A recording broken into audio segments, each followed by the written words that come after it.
पर्वतों से कह दो छोड़ दे वो नादानियां, कांटों से कह दो छोड़ दे अपनी फितरत, हमें तो उस पार जाना ही है, छोड़ नहीं सकते हम अपनी ये हट।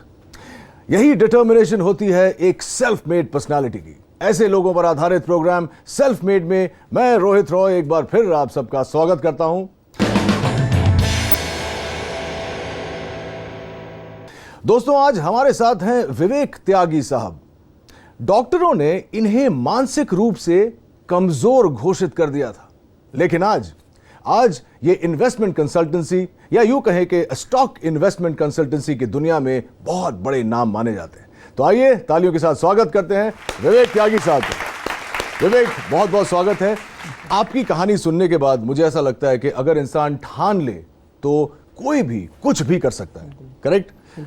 चलिए शुरुआत से शुरू करते हैं। आपकी पढ़ाई कहाँ से हुई, माता पिता क्या करते थे, कुछ बताइए शुरुआती दिनों के बारे में। जी, मेरी पढ़ाई रतलाम से रही है जी। और एकेडमिक्स में मैं कभी भी अच्छा नहीं रहा हूँ। अच्छा।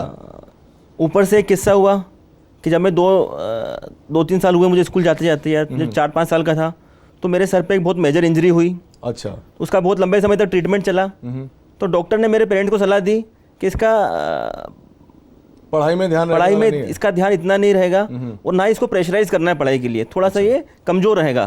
तो सेम मैसेज कम्युनिकेट करा मेरे पेरेंट्स ने अपने टीचर को कि इसको प्रेशराइज नहीं करना है जी। तो एक तो मैं पहले ही पढ़ने में बिल्कुल ठीक नहीं था, ऊपर से ये हो गया, ऊपर से मैंने इसका भी एडवांटेज लिया। तो थ्रू आउट द एकेडमिक्स मैं कभी अच्छा नहीं रहा। मैंने हमेशा बिलो एवरेज परफॉर्म किया, 40-45% या हाईएस्ट 50% आप जिसको बोलेंगे, उसके ऊपर मैं कभी नहीं जा पाया। गए नहीं है उसके ऊपर मैं कभी नहीं गया। इस बारे में हम बहुत बातें करने वाले हैं और इसके बाद इन्होंने क्या किया उसके बारे में ही बात करेंगे, लेकिन उससे पहले एक छोटा सा वीडियो हमने आपकी जीवन पे तैयार किया है, आइए देखते हैं। मध्य प्रदेश के रतलाम में जन्मे विवेक त्यागी बहुत ही साधारण परिवार से हैं, लेकिन आज ये भारत के कैपिटल और इन्वेस्टमेंट बाजार के प्रसिद्ध नाम हैं। विवेक त्यागी भारत की एक मशहूर इन्वेस्टमेंट एडवाइजरी कंपनी ट्राइफिड रिसर्च के एमडी हैं।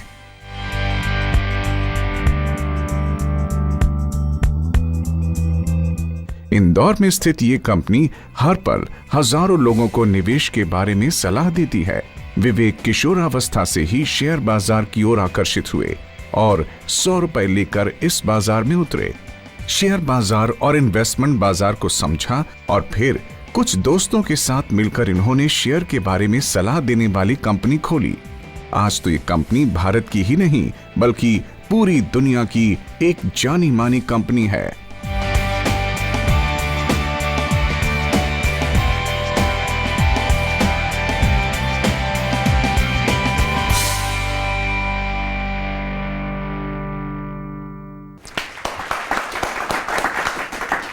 विवेक, आपने अपने पिताजी के बारे में बात किया, कुछ बताइए शुरुआत कैसे हुई, फैमिली बैकग्राउंड क्या था, माता पिता क्या करते थे वगैरह वगैरह। फादर पुलिस में थे। अच्छा। मुझसे बड़ा एक भाई है, मुझसे बड़ी एक सिस्टर है। अच्छा। ये आपने जो बात की चोट की, इसके हम बारे में बात करेंगे बाद में, लेकिन जो एक नटखट पना था आपके अंदर, इसके बारे में मैं चाहता हूं कि आप बात करें। सुना है कि कोई जब भी कोई किचन में नहीं होता था तो आप जाके फ्रिज में से सामान चुरा लेते थे। ऐसा क्या चुराते थे आप? बचपन में कुछ भी घर में नई डिश बनी जी, तो जॉइंट फैमिली है और थोड़ा सा ऐसा है कि लिमिटेड रिसोर्सेज होती हैं। अच्छा। सबको इतना ही मिलना है।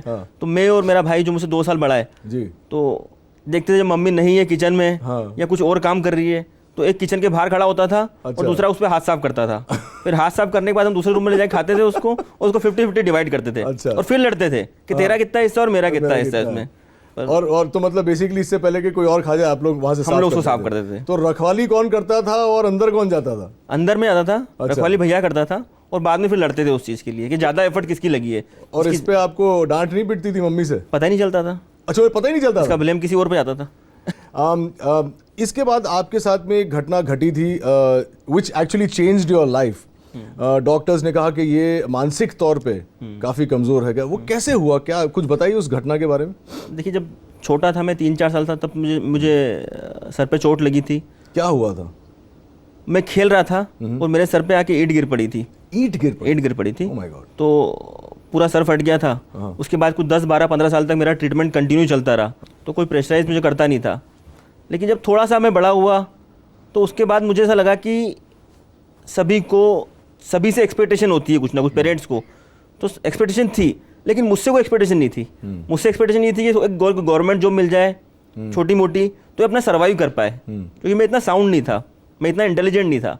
तो जब थोड़ा बड़ा हुआ, पहले तो मैंने एडवांटेज लिया इस चीज़ का, मैंने इस चीज़ का गलत एडवांटेज लिया, जो मुझे पैम्पर मिल रहा था एडिशनल, उसका मैंने गलत एडवांटेज लिया। लेकिन एक टाइम के बाद मुझे रियलाइज़ हुआ कि मुझसे कोई एक्सपेक्टेशन नहीं रख रहा है, मुझसे किसी कोई उम्मीद नहीं है। अच्छा। तो फिर मैंने डिसाइड किया मुझे कुछ करना है। तो उसमें आपको बुरा लगा होगा कि मुझसे कोई उम्मीद ही नहीं रख रहा। हाँ, बुरा उनकी तरफ से वो सही था, मुझे एक्स्ट्रा पेम्पर करना चाहिए था, लेकिन मुझे ये रियलाइज़ हुआ कि उन्होंने जो मुझे पेम्पर करा है उसको मैंने गलत एडवांटेज लिया है उस चीज़ का।